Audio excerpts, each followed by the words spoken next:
The Azerbaijani language. Azərbaycan dili. Numbers. 1, 2, 3, 4, 5, 6, 7, 8, 9, 10. Greetings and phrases. Salam, sağ ol. Yenidən görüşənədək xoş gəlmisiniz. Sabahınız xeyir, günortanız xeyir, axşamınız xeyir, gecəniz xeyrə qalsın. Sənin adın nədir? Mənim adım Dır. Necəsən? Mən yaxşıyam. Neçə yaşın var? Mənim 20 yaşım var. Sən haralsan? Mən Azərbaycanlıyam. İngilis dilində danışırsan? İngilis dilində danışa bilirəm. Hə, yox, təbrik edirəm. Üzr istəyirəm. Çox sağ ol. The Parable of the Prodigal Son. İsa bunu da danışdı. Bir adamın 2 oğlu var idi. Oğlanlardan kiçiyi atasına dedi: Ata, var dövlətindən payıma düşəni mənə ver. Atası da varını onların arasında bölüşdürdü. Bir neçə gün sonra kiçik oğul nəyi vardısa, yığıb uzaq bir diyara yollandı. Orada pozğun həyat sürüb, var dövlətini heç puç etdi. Oğlan hər şeyini xərclədikdən sonra o ölkədə böyük bir aclıq oldu. O, körlük çəkməyə başladı. Buna görə də oğlan gedib o ölkənin sakinlərindən birinin yanında iş tapdı. Bu adam onu öz otlaqlarına donuz otarmağa göndərdi.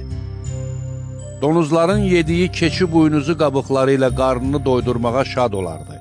Amma heç kim ona bir şey vermirdi. Onda oğlan özünə gəlib dedi: Atamın nə qədər muzlu işçisi var, hamısının da doyunca yeməyə çörəyi var. Mən isə burada acından ölürəm. Durub atamın yanına gedəcəyəm və ona deyəcəyəm: Ata, mən göyə və sənə qarşı günah etdim. Mən artıq sənin oğlun adlanmağa layiq deyiləm. Məni öz muzlu işçilərinin biri kimi qəbul et. O durub öz atasının yanına getdi. Oğul hələ uzaqda ikən atası onu gördü. Ona rəhmi gəldi və qaçıb onun boynuna sarıldı və öpdü. Oğul dedi: Ata, mən göyə və sənə qarşı günah etdim. Mən artıq sənin oğlun adlanmağa layiq deyiləm. Atası isə öz qullarına dedi: Tez olun, ən gözəl xalat gətirin və onu geyindirin. Barmağına üzük və ayaqlarına çarıq taxın. Kökəldilmiş dananı gətirin, kəsin. Gəlin, yeyib şadlanaq. Çünki bu oğlum ölmüşdü, yenə həyata qayıtdı. O itmişdi, tapıldı. Beləliklə, şadlıq etməyə başladılar.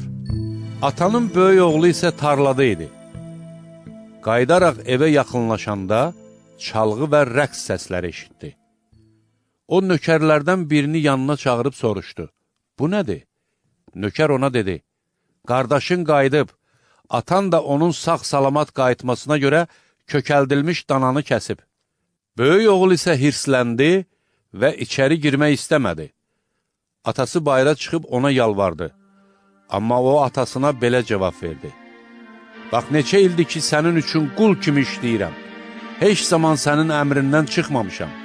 Amma mənə bir oğlağı belə heç vaxt qıymadın ki, dostlarımla şadlıq edim.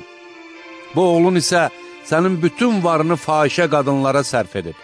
Amma o qaydanda sən onun üçün kökəldilmiş dananı kəsdin.